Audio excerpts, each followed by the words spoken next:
Today, I'm going to be speaking to Steve Hassan. Steve is a cult expert. That's actually his Twitter handle. It's cult expert. And he's one of the most widely recognized authorities on cults and mind control in the entire country. He has been studying these concepts for over 40 years. He himself was in a cult. He was recruited into the Moon cult. Have you ever heard of the Moonies? Okay, so that was the cult Steve was in. And after he left, he was just completely puzzled how someone like him could be recruited and believe all these things that he just never believed. And so he dedicated his life to trying to understand this and help other people out of cults and other destructive situations. You know, in this whole kind of umbrella of undue influence, you also have sex trafficking, you also have pimps, you also have multi-level marketing. It's a fascinating web of manipulation, and he's dedicated his life to studying so he can help other people out of it. As I said, widely respected human. You'll regularly see him on national TV. He's interviewed all the time. He was on MSNBC a few weeks ago. He was on Oprah's show back in the day. He does podcasts. He does TED Talks. He teaches an elective class at Harvard. He's a very, very smart individual. And I'm excited to bring you this interview. Last thing I'll say, you know, in 2016, he started noticing some alarming trends. You know, he had studied cult leaders like L. Ron Hubbard, David Koresh, Jim Jones, and he started seeing striking similarities to Donald Trump. And though he'd never been political and doesn't think of himself as political, he wrote a book about this. And he started talking about what he was seeing with the phenomenon of Trump. And more importantly, as we'll talk about in this episode, what are some techniques that we can use if our family member or if someone we really care about is kind of lost in this wormhole? So we talk about that, which I'm really excited to bring you because, you know, honestly, most of us do this wrong. You know, most of the time that we talk about Donald Trump, it ends in argument, and that further calcifies someone into their position. And so we don't want to do that, but I will give you all the answers with Steve today, and I'm excited to bring this interview. Okay, I am very, very honored to have my friend and a gentleman who I respect very much, Steve Hassan. So first things first, Steve, you just got your doctorate, correct? Yes, I did at the tender age of 66.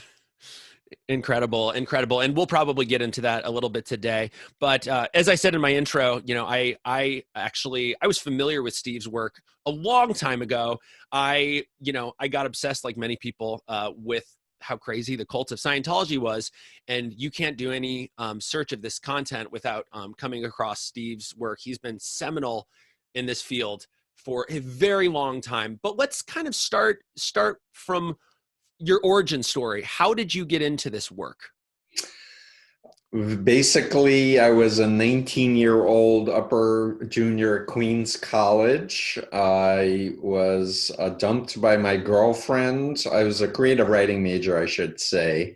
So I thought of myself as maybe being a professor one day and teaching English creative writing and writing books of poetry, etc.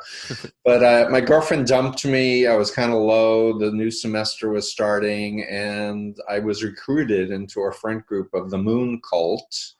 Sun Myung Moon was a billionaire from Korea who claimed to be the greatest man in human history, that Jesus asked him to finish Jesus's work on earth because Jesus was a failure. And I went from a conservative Jewish upbringing that was very anti-war in Vietnam, anti-Nixon, you know, like don't trust, you know, authority figures kind of mentality, to becoming a right-wing fascist with a three-piece suit and recruiting people into the Moon organization. Was promoted because I was kind of a good speaker to recruit other people.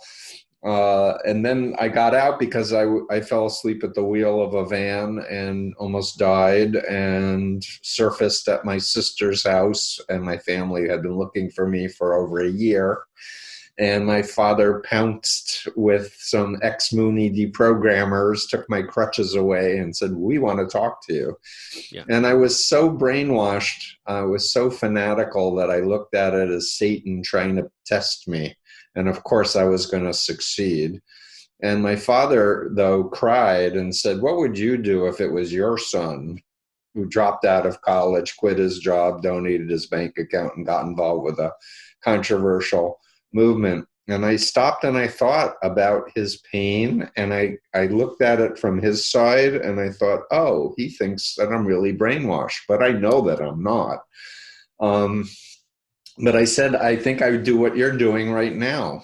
And I said, what do you want? He said, I just want you to talk to these ex-members, think about what they say, and if you want to go back, at least your mother and I will be able to sleep at night knowing we did the responsible thing. And I wanted to prove to them that I wasn't brainwashed in a cult. And fortunately, I woke up and I went, oh my God, yeah, because they were showing me Chinese communist brainwashing criteria, and they all fit the moon cult. And I started thinking again, and I realized I put all of my beliefs on the one belief that Moon was the Messiah. If I take out that he's a liar and he's not trustworthy, the whole thing collapses. And that was my straw that broke the camel's back, was realizing Moon was a liar and therefore not trustworthy, and therefore could not be a representative of God on earth, because the God I believed in was a God of truth. And I think most people today are familiar with certain cults, Scientology, but I think in 2020, people have kind of forgot about the Moonies. Could you just kind of briefly, kind of go over the belief structure and kind of, that cult and what they represented?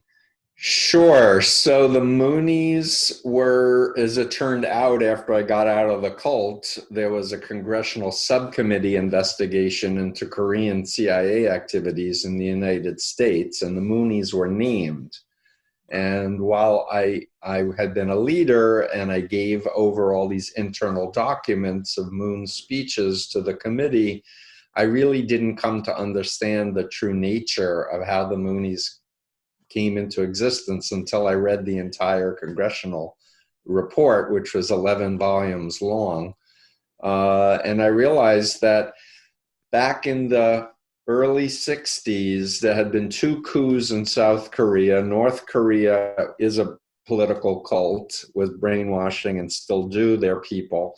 And the CIA thought, we need to set up a Korean CIA, and we need to set up a counter brainwashing program to stabilize South Korea. So they chose Moon, who had a small cult at the time, to be a front person to do this victory over communism indoctrination. And so it really was an outgrowth of MK Ultra and the whole war to find mind control that different state actors were trying to find. But essentially the theology is basically Moon and his third wife, Hak Jahan, were the true parents of humanity. They're sinless.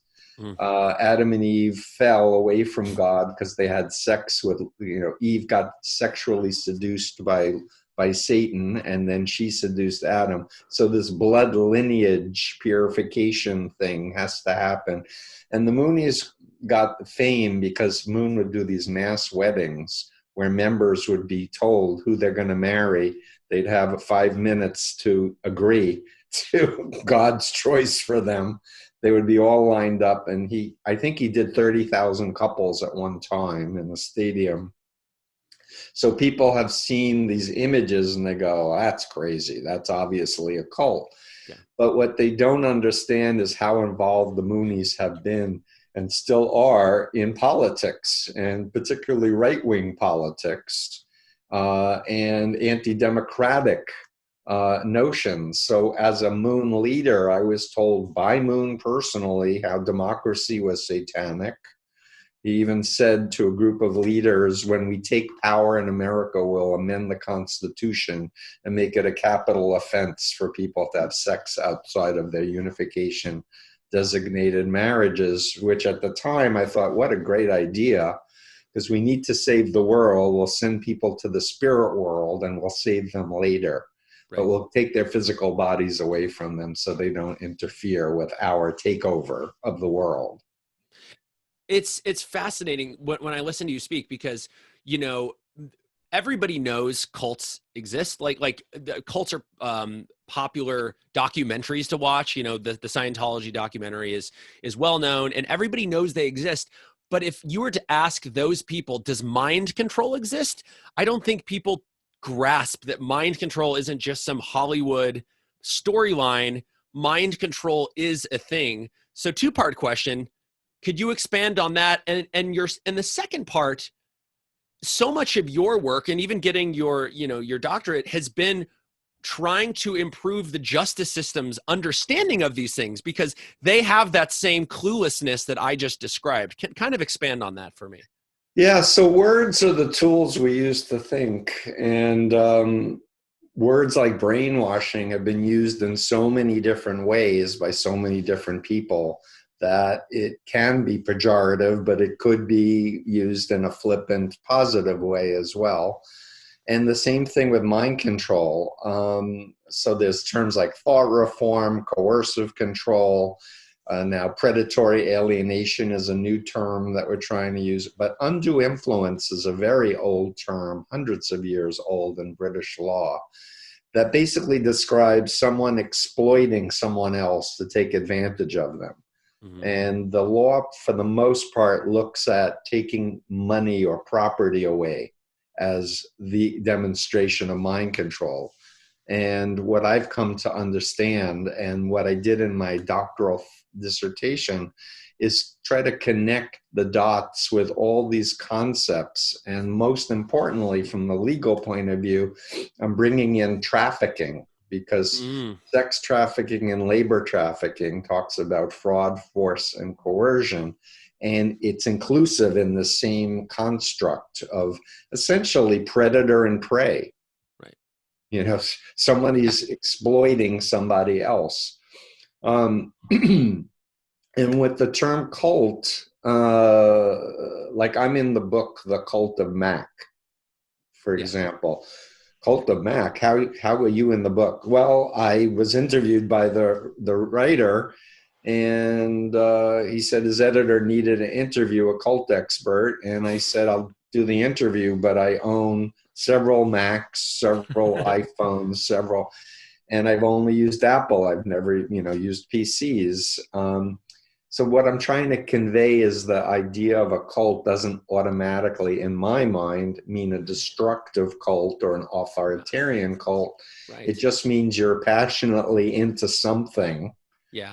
But the key is a benign cult or a productive cult is one that doesn't take away your human rights, where you have informed consent, you have freedom to leave, you have freedom to question, where you have your own autonomy, versus destructive authoritarian mind control, coercive control, undue influence, where you are pretty much made over in the cult's image or the cult leader's image. I talk about it almost like a cloning. Like I was told to be a small Sun Myung Moon, think like him, feel like him, walk like him, talk like him.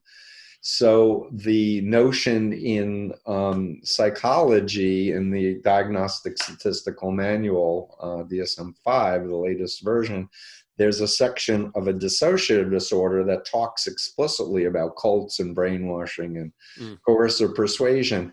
So the way I describe it is kind of like a dual identity. There was the real Steve Hassan and the Mooney Steve Hassan that suppressed the real Steve. And that when I was deprogrammed, I came back to the surface and went, wait, who is that? That was not my beliefs. I was doing things, throwing out my own poetry when I was a creative writer that believed that creativity was more important than anything else. How did he throw out the most important thing in his life? And it's, this was a creation of the authoritarian cult to make me dependent and obedient, to follow blindly and loyally. So what I've come up with through a study of over 1,000 people is a construct that I refer to now as the bite model of authoritarian control. And it's changed from the bite model of mind control to authoritarian control, because essentially the definition of authoritarian is blind submission to an authority and suppression of your own thoughts and your own self-will. So the definition fits perfectly. And it also connects the dots with authoritarian regimes and political science spheres to a psychological notion of that there's an authoritarian who's taking over the real Steve. Right, right. And there are, let's see if I can remember from your work, there are 5 different types of cults. There are religious cults, there are political cults, there are commercial cults, there are commercial cults, to interrupt you, is multi-level marketing groups or commercial cults. They're Enron. One of my colleagues did an article assessing Enron as a corporate cult. Wow. And then there's trafficking. That's a commercial cult too, wow. Right? And then there are one-on-one cults, cult of personality, where someone is completely dominated and controlled. And interestingly, in the United Kingdom, they actually passed a law where it's criminal for a man to control a woman. Wow. Coercively, to make that woman completely dependent, isolate her from her family and friends, take over her funds. There's a whole laundry list of criteria that men can be found guilty of. Unfortunately, it's not for women controlling men yet, and it's not expanded to incorporate organizations yet in the UK. So you've studied cults, I mean, in and out, and as you're saying, all these different types of cults, sex trafficking. In your expert opinion, would you describe Trumpism and Donald Trump as a cult leader? Yeah, absolutely. I wrote a book on it called The Cult of Trump, actually. So I guess I want to start by talking about the stereotypical profile of a cult leader, because I've been doing this work since 1976, so it's over 40 years. If you look at all the major cult leaders, they have this thing that Eric Fromm called malignant narcissism, which isn't just regular narcissism, but it's the antisocial attributes as well. So I just would like to take a minute and list them off, if I may. So the grandiose, self-centered behavior, the fantasies of power, success, and attractiveness, and these all fit Trump. And in chapter 3 of The Cult of Trump, I should say, I compare him with Jim Jones, Hubbard, and my former cult leader, Sun Myung Moon. But there are other cult leaders that fit it as well. So the grandiose, self-centered behavior, fantasies of power, success, and attractiveness, need for praise and admiration, the sense of entitlement, lack of empathy, which is huge, which means the inability to step into someone else's shoes and feel for them and feel sorry for them for whatever they've suffered. And this lack of empathy is what bullies, bullying is an expression of this in a very big way. Let's see, what else? Shaming, bullying, lack of remorse, thinking you're above the law, lying, pathological lying, interpersonally exploitative, sadistic, harassing and silencing, violence, paranoia, and inability to trust even your own family or friends. So what we have is a very dangerous profile of a figure that essentially harms anybody in their path. And women can be malignant narcissists too, by the way. But when you connect that profile to the office of the president and its incredible power and this demand for blind obedience and loyalty, you can look back at the Trump presidency and see he was just manifesting his own psychopathology. But let's talk why else I think Trumpism is a destructive authoritarian cult. So I have this model that was based on the work of Robert J. Lifton, who wrote one of the first books on brainwashing in China called Thought Reform and the Psychology of Totalism. Edgar Schein's book Course of Persuasion, Margaret Singer's model. So I have a model I call the BITE model, and it stands for Behavior, Information, Thoughts, and Emotional Control, BITE. Behavior control, information, thought, and emotional control. And I have lists of behaviors under each one of those things. And I did this study with over 1,000 participants, and we got an extremely high validation. And it wasn't surprising to me because people have been telling me for 30 plus years, the model helped save their life. It helped them get out of whatever cult they were in. So I already had qualitative validation for the model, but now we have quantitative validation that is able to say, here's a construct, the BITE model of authoritarian control, that can now be put into a legal construct of, let's look at the influencee and their vulnerabilities, the influencer or the predator or the predatory organization, and let's look how influence is being exerted to control their behavior, their information, their thoughts and emotions to make them dependent and obedient. So it's really a powerful potential tool for judges and juries to now, instead of saying, well, you were 18, you did it, you chose it. Right. Wait a minute, now we know there's something called hypnosis, and we now know that there's ways to hypnotize people covertly without them even realizing that they're being influenced.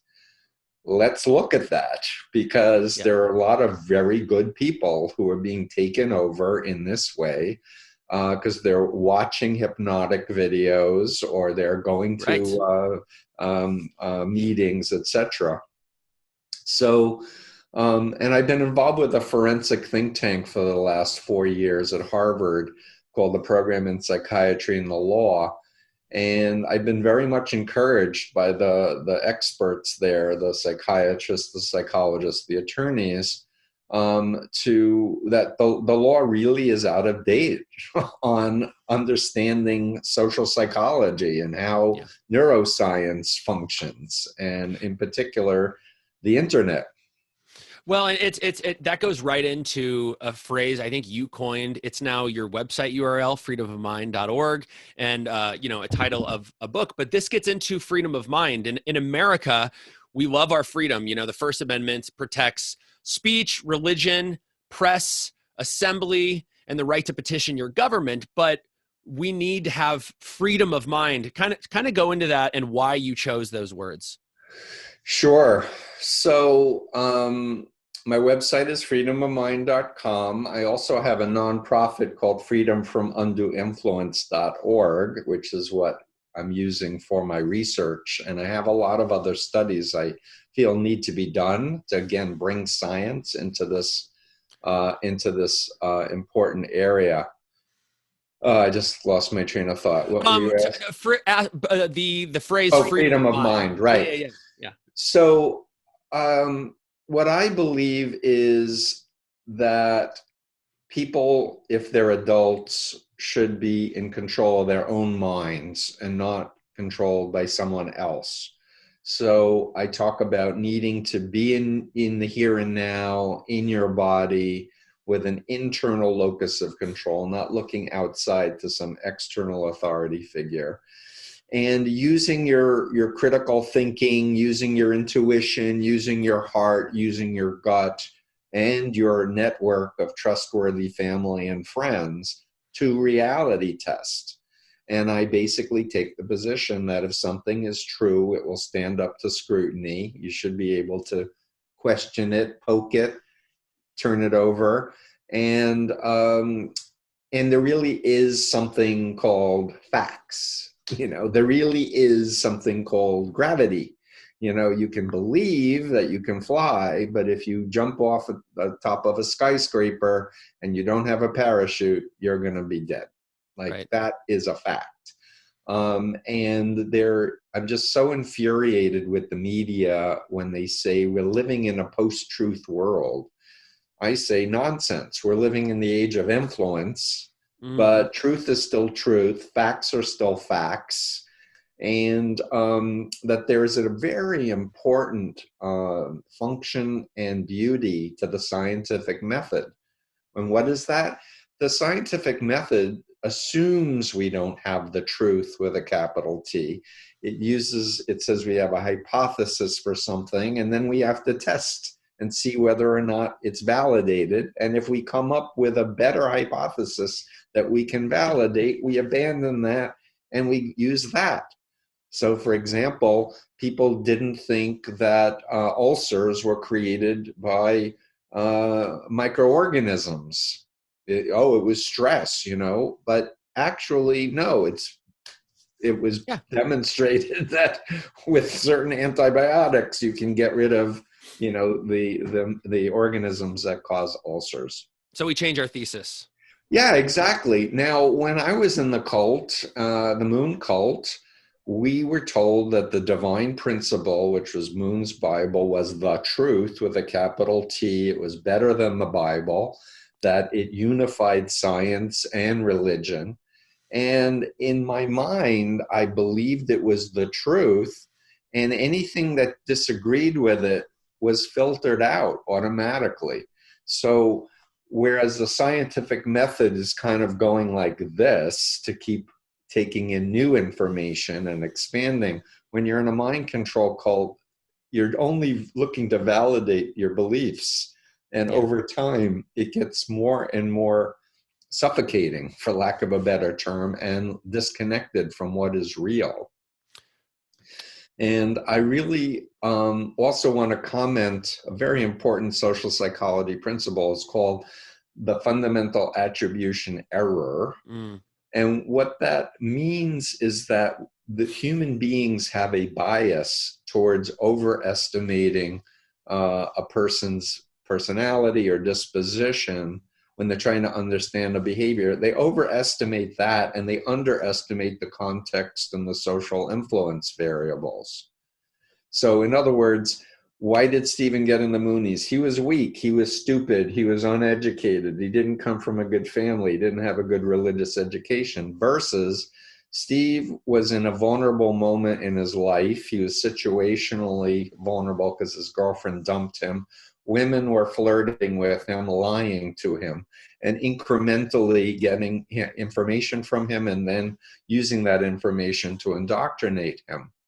And we see the same problem promulgated right now in America, where people are saying those Trump people are stupid. Right. They're ignorant, they're dumb, they're this, they're that. Instead of going, what media are they watching? What internet platforms are they inhabiting? Because when I go to those platforms, I can understand 100% how people can believe lies because it's told in a very persuasive way. Well, and that's something I kind of want to jump around to is, in our contemporary political discourse, I think we're all used to this just cacophonous argument all the time. And though you are classifying Trumpism as a cult, you're not doing it in a pejorative way. You do not want to demean Trump supporters. And that's something I just want to stress. If you go to Steve's Twitter and any of the things he's talked about, he never puts them down because, when you got out of a cult, it wasn't somebody shaming you. It was care and compassion, and kind of talk about that rub between classifying it as a cult, possibly upsetting the followers, but also being kind and compassionate towards them. Yeah, it is my regret for agreeing with Simon and Schuster to do a book called The Cult of Trump, because I knew it would alienate people who were in the group, because I knew if there was a book, The Cult of Moon, and I was still in the Moonies, I would feel attacked and put down and shamed. And I'm actually talking with them. Can we put out another edition and change the title? because people really need the information that's in this book, and in terms of understanding any undue influence or mind control or authoritarian control situation. I think it's a good title. It's hard to avoid that though, because it's kind of almost about empowering and educating everybody else, and if we could get everybody else on page, because it is a good title, because I think it is important to recognize that it is a cult. It is. It's an But authoritarian cult. It's not just a cult. And that was one of the other things. So when I did the book, I said, I don't think every cult is a bad thing. And right. let's look at the behaviors, and then we can see whether or not it supports human rights or not. I really believe in respectful, thoughtful interactions with people who've been influenced unduly, asking them good questions, waiting patiently for an answer, and realizing it was a process that was used on them over time to get them to believe those things. It's going to be a process over time to get people to change their beliefs on things. But there is an effect where prominent people who disavow will influence a lot of other people. Correct. And what's happening at the second, which may be time limited when Biden is inaugurated, but right now having not only attorneys general of several states saying the election was rigged and petitioning the Supreme Court, to say that that it should be overturned, or having Republican politicians sign on to this, it gives an air of credibility to the believers. Yeah, and they shouldn't have, because it's not true. And we'll get into specific strategies about interacting with someone from your family, but just as a broad overview, though many Trump supporters have some pretty some beliefs that most of us would regard as offensive, yelling at them is ineffective, is it not? It's not only ineffective, it's counterproductive. It actually makes things worse. And one thing I've learned as a mental health professional is the rule is do no harm. I say that for everybody. If you're going to say something and it's not going to make things better, why do you want to say it? Right. Why do you want to go there if you know it's going to polarize, it's going to make someone angry or upset or want to cut off from you? And that's another problem. I just want to say another big problem with people who are critics of Trump is the cancel culture and the blocking and muting and cutting off. And I'm all for protecting yourself from being abused. And I've had to do that with certain people who are just plain abusive and not just expressing a point of view. But I just really think that it's so critical to have humility, have patience, and have understanding that this is a man-made mental illness that's curable. Right, and there is a cure. And with you, and I've noticed this was one of the first things that really drew me to you, was you've always had that compassion. And it's not just empty compassion. You're not allowing bad deeds to go unsaid, but you just realize, hey, this is ineffective. If we actually want to get this 74 million voters in the country, I mean, this is a big problem. How do we get them from point A to point B? And simply slamming them on Twitter is not only ineffective, but it might have the opposite effect. It might make more Trump supporters, right? Exactly. No, exactly. So I've always taken the position with any person that I've been asked to help in any group. Hey, I'm a human being. I'm not perfect. I don't know everything. Maybe I'm missing something. Teach me, try to recruit me, help me understand. Yeah. And I often in that dialogue want to ask people to go back in time to when they first heard about Trump and what were their first impressions. And when I've been doing that with Trump supporters, it's amazing how few people have positive things to say when they think back to their first impressions of Trump. Let's just go from the top. Okay, let's say I have I have a friend right now who inspired this whole thing I'm doing, where his parents, they're very dear people, very Christian, and we'll get into that in a second because there are some Christian cults that intersect. We'll talk about that in a second. But I have someone I know in my life who is a Trump supporter. Everything devolves into an argument.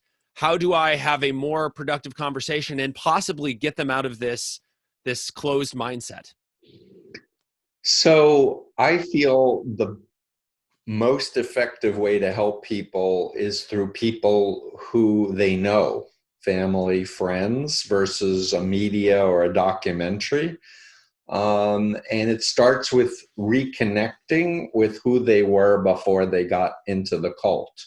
So if you used to go fishing with your friend, or you used to play volleyball or basketball, whatever, you want to start with reestablishing historical ties, emotional ties, share photos, videos, memories.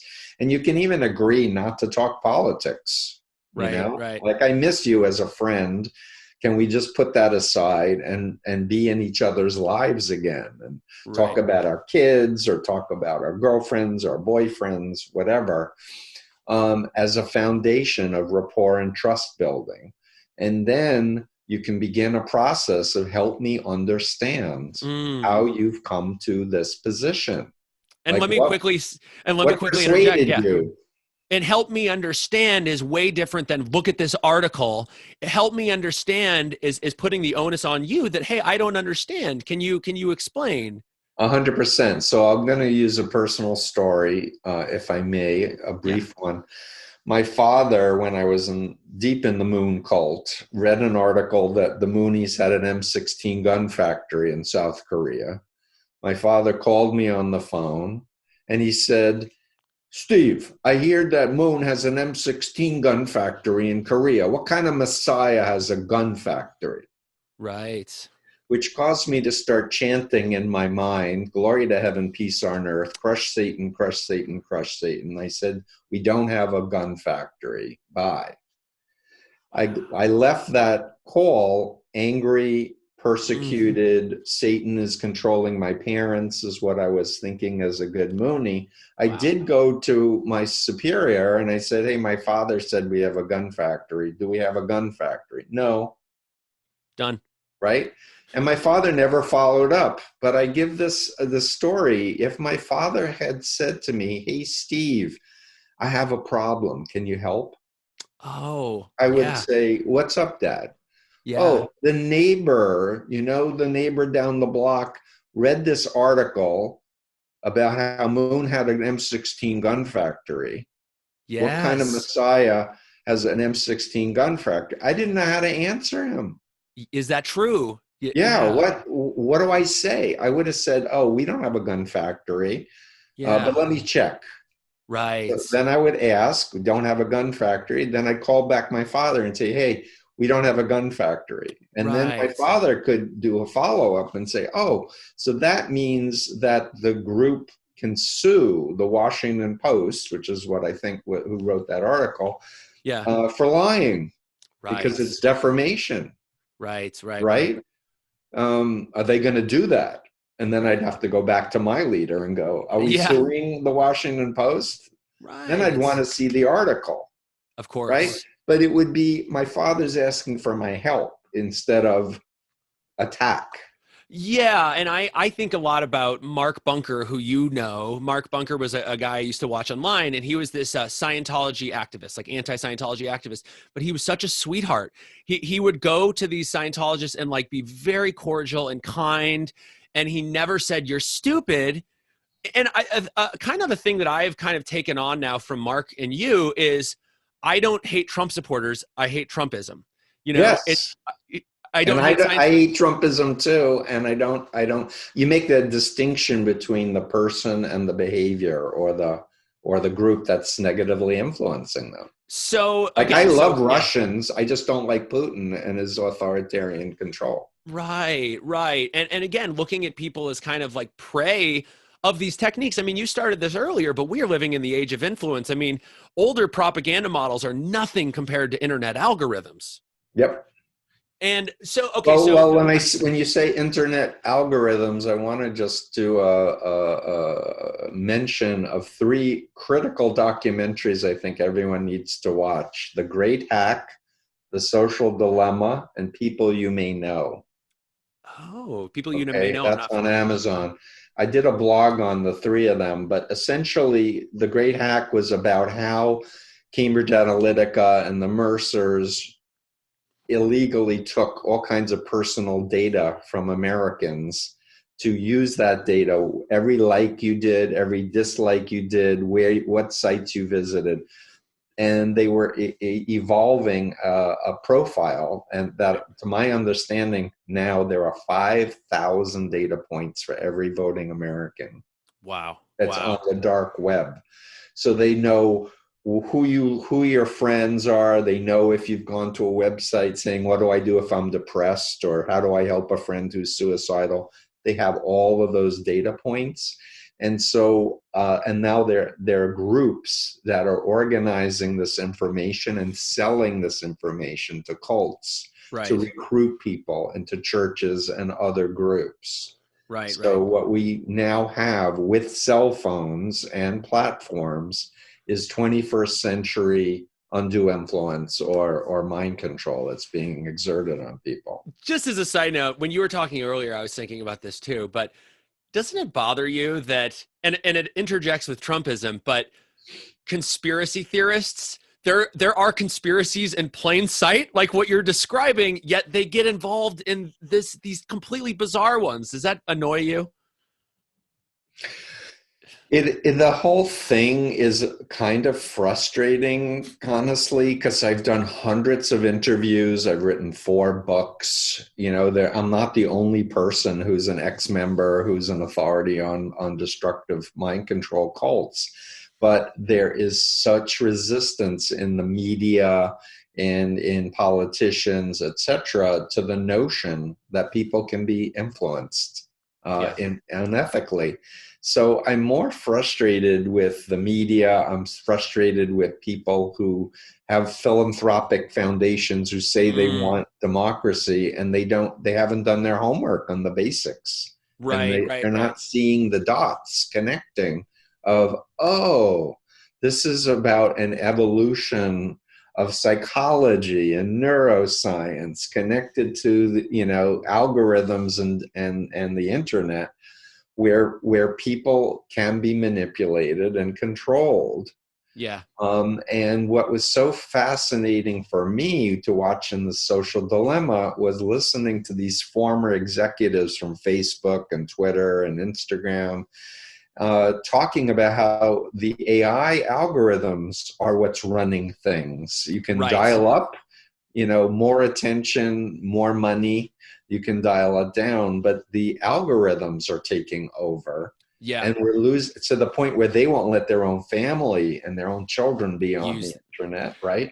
But they're saying, oh, it makes money and it helps some people. I'm going to not own up to the ethical and moral consequences of what I've done here. Let's go back again to kind of like how to help someone out of the cult of Trump. And there's one we forgot to mention. When I was working for you, you always talked about this, and I kind of didn't think about it until recently. But the first step is educating yourself. And as a side note, everyone read this book, Steve's book. This is his first book, Combating Cult Mind Control. Get the one with 1 T that has this design on Amazon. But this tells this whole story. But you need to start with yourself, because if you don't understand these concepts, you can't help them. Do you want to expand on that a little bit? No, 100%.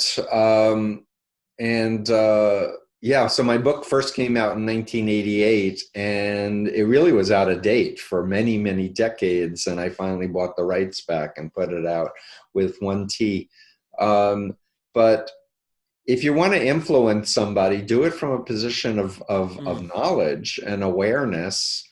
And again, I always take the position of, hey, if I'm missing something or if I don't understand, teach me. I'm open to it. And having that attitude, I learn a lot of new things that are really, really valuable, instead of being, taking the other position of, I know it all, I'm the expert, you should just, blindly listen to me. No, this is a community effort. here.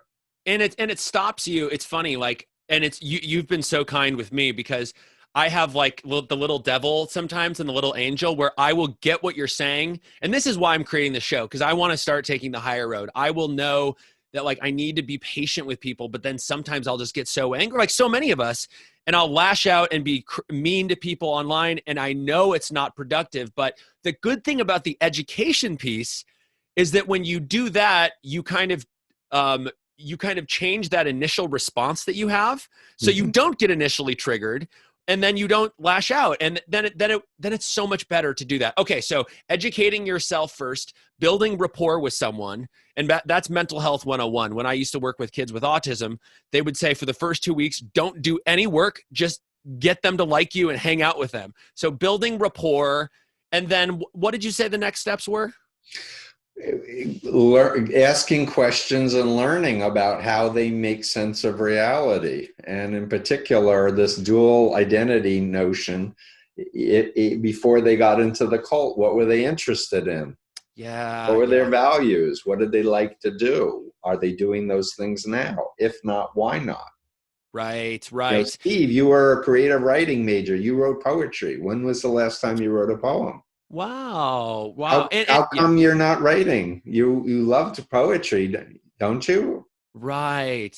And it's even important, you talk about this with your, you leaving the cult, but it's really important to take a back door. If you come out right away with all the stuff Donald Trump did, people are going to be like, just, rule you out. But if you start with communist China, like these back doors, and then make the parallels between the things they're doing in communist China, they might have some epiphanies. Is that correct? 100%. So my experience is when you're in a mind control cult, an authoritarian cult, you don't think you are. You think you've made your own decisions, but you're very aware other groups are bad. Right. So what I say strategically, and this is a paradigm shift that I have to teach my clients, the ones that ask me for my help, I have to teach them to think, instead of just saying whatever comes into your head, think strategically, right. Understand the dual identity. You want to empower the real self, and you want to get the cult self questioning. So everything has to be thought through in terms of that paradigm. But that ultimately it's the real person who's your best ally, because that's what I realized. And it was years after my deprogramming, but I realized what was working in my deprogramming was I was telling them what I agreed with, what I didn't agree with, what made sense, what didn't. And they were listening and going, oh, Steve was a Jew. We should not emphasize Jesus in the time we're doing. And I was programmed as a Moonie to hate communism because it was Satan's army. So when they said, are you willing to learn about Chinese communist brainwashing? I was like, yeah, please. Yeah, yes. Yeah. So then we're reading, and they were having me read the words of this, psychiatrist, military intelligence researcher, milieu control or loaded language or cult of confession. And I'm reading them, and the ex-Moonies are going, I'd like to share a story that fits this one. And I found myself listening to them and going, oh, I have much better ones than that. Yes. But I wouldn't verbalize it, but I started thinking about it to the point where we went through all 8 criteria. And I was like, that's really weird, because we're God, communism is Satan, but we do the same techniques of brainwashing. That wasn't the straw that broke the camel's back in my mind, though. It was really about realizing that I couldn't trust Moon. Because they asked me to read one of Moon's own speeches printed by the group about how much he respected and loved Americans, and how he was surprised of accusations that a Korean could brainwash an American. Right. And I had experienced 100 times at least where in person Moon talked about how Americans were stupid idiots and we needed to brainwash their minds because they were so pathetic. So I had this dissonance of what Moon said to me personally in person and this, and I went, that's a lie. And once it became conscious, I was like, Uh-oh. If he's a liar, I can't trust him. We're teaching a God of truth. How could he be an agent of God if he's a liar? And Right. I had this subjective experience, like a house of cards going plop, plop, plop, plop, plop, plop, plop, because it was all built around this notion that God had chosen him to save humanity. Wow. And I And love that's what you, what a lot yeah, of Trump believers are believing right now, is that God has chosen Trump to right. save humanity from this Illuminati pedophile cult. Oh, we'll get into that in a second, but yeah, just one last thing on that. It's like choosing a frame that matters to that person. So one of the things I did when I would connect to my inner Steve Hassan and do it the right way is I talk to somebody, and my girlfriend always gives me a hard time because if we go to a bar and see a Trump supporter, I'm like, yes, I want to talk to him, and it's always cordial, but. And they hate the Democrats, and I'm a progressive guy, so I can relate to a lot of that. So I'll be like, hey, did you hear about this one Democratic politician who hired her family and they paid them so much money? But then my step two isn't that's what Trump does. It's just you want them to connect the dots. It's almost like Exactly. setting up these whole things. Oh, you don't like corruption, and finding frames that matter to that person. Like you can't, Exactly. if you have a person that doesn't really care about guns, you're not going to talk about the NRA as much because they don't care about it. What issues are important to them, and then take the back door, show them maybe some Democrats that did the thing Trump did, but then have them connect those dots, right? 100%. And it's really about empowering the person to think for themselves instead Yeah. of telling them what to think or trying to, pull apart that their belief systems are wrong. And the thing that I've learned from you and a few others is it's not, I mean, you described a house of cards, but that's a gradual process. It's about planting little seeds, and hopefully when they're alone thinking to themselves, they have those epiphanies. 100%. I do very extensive backgrounds on people, on families contact me. I want to know, who they were before, etc. But I'm almost never able to predict 100% what's going to help them get out. So I Mm, just have to keep remembering, if we have rapport and trust and we're asking questions, we're going to hear from them when the right time is, what the right issue is. We want to just be able to take advantage of it. right, right, right. I'll Any also add one other yeah, thing that's please. very fair, along the lines of, hey, convert me. If it's so obvious to you, bring it on. And they'll say, watch this documentary or watch this thing. And you say, I'll make a deal with you. Let's trade. Let's be reciprocal. I'll Right. watch one of yours. You watch one of mine, but we have to agree that we're going to talk about each one and really dissect it. Right. I mean, there's just so much wrong. It's so crazy to me as I've really dug into this. Like, how wrong are we do it? Debates don't work. Giving somebody more facts doesn't work. It's trying to get in touch with their beliefs. And I love even how you framed your questions. Hey, explain to me. Putting the onus on you. Hey, I don't quite understand this. Can you explain blank? And making them have those epiphanies themselves. Yeah, and I frequently was having Trump supporters accuse me of being brainwashed by the liberal media and in the cult of Soros. And instead of going, oh, don't be ridiculous, I'm a cult expert, you need to trust me, I'd say, oh, really? Help explain to me what brainwashing is. What Right. am I missing? Right. And that even, oh, that's so brilliant. I've been practicing some of this stuff online, and a lot of times people won't respond to you, but when you deviate from that corny Facebook argument thing that all of us have seen, and you first of all establish rapport. First of all, if you don't have a reactionary response, that alone is revolutionary, and that'll Yeah. change their views on liberals or whatever you call yourself, that you're not just like getting triggered and you're the safe space college kid. You're being patient, but yeah. So part of the thing, you really hit the nail on the head, is people need to develop a sense of resourcefulness. Mm, and self-awareness of when they're getting triggered or when they're losing their patience, and understand it's better to exit than Yeah. lose it and then have to repair, Right. what you say or do. And ultimately, I say truth will stand up to scrutiny. And Yeah. if it doesn't, the burden is on the person who says the most extraordinary thing to prove Right. it with extraordinary proof. And the Right. burden isn't on us to disprove it.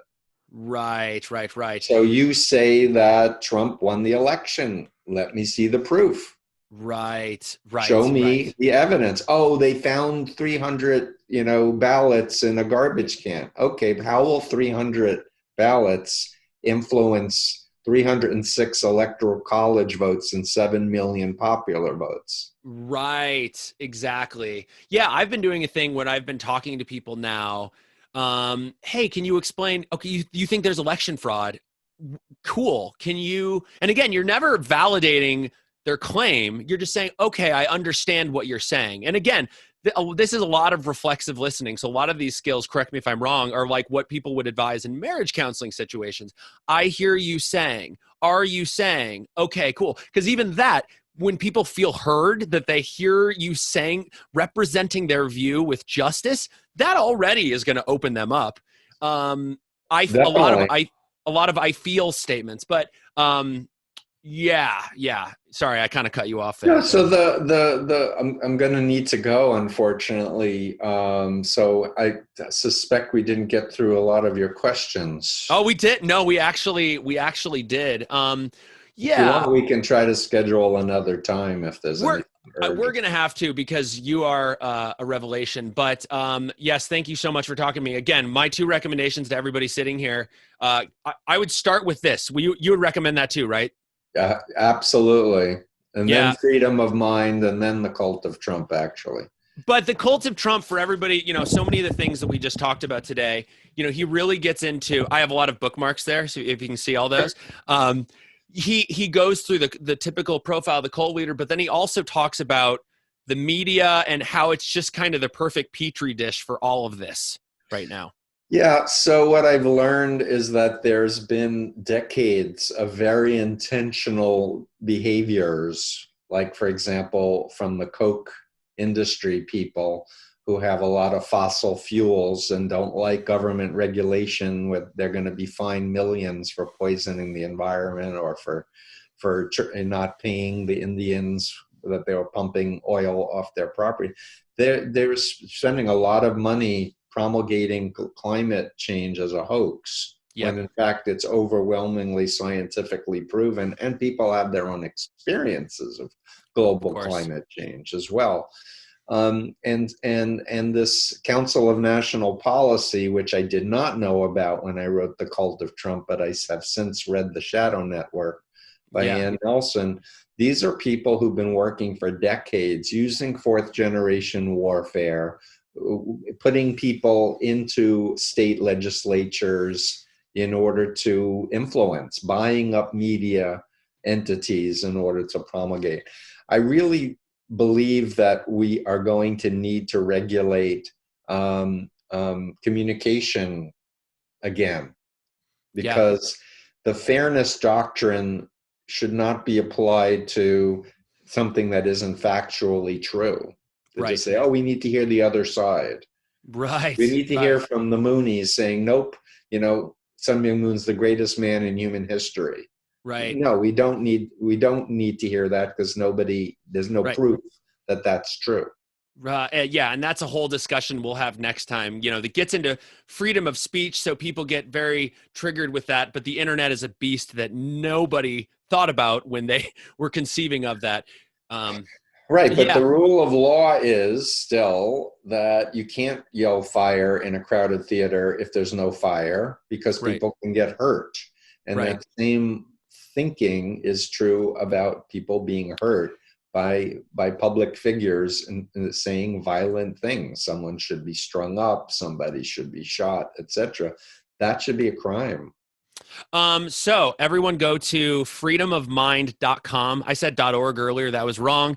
Freedomofmind.com. Again, The Cult of Trump, the book, Combating Cult Mind Control, Freedom of Mind. Again, these are not just empty plugs. I've read them all, and they're mind-blowingly good. Steve is on Twitter at Cult Expert. And any other closing thoughts, Steve? Well, I just wish there were more people like you, Dan, who care deeply, passionately, an activist, an idealist who wants to believe in human rights and saving our country. And we really need to recruit kind of an army of people like yourself and myself who want to defend our democracy. Thank you so much, Steve. Always an honor to talk to you, and we will connect soon.